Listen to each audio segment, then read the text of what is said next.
Parancsolj, úrnőm. Nyilván beszélni akartál velem. Azóta is bánt, ami tegnap történt. Engem is. Próbáld elfelejteni. Ahogy én. Ne akarj engem kioktatni, Mustafa. Sem megmondani, hogy mit tegyek.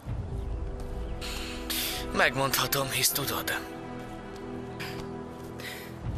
A gőgösség nagyon nem áll jól neked. Szultána! Ennél te sokkal okosabb vagy.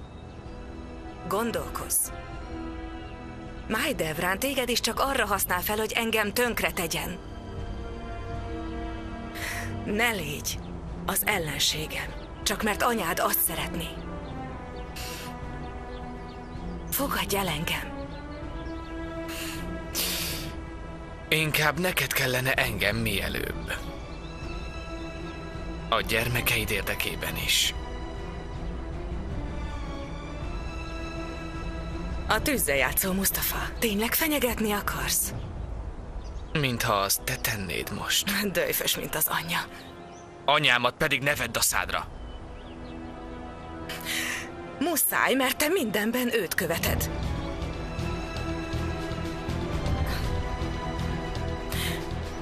Én megpróbálnám. Iggadtan, békésen megbeszélni ezt. Te miért nem vagy erre képes? Átitatott haragja és sértődöttsége szomorú. Maradj távol. Mindkettőnk mérgétől.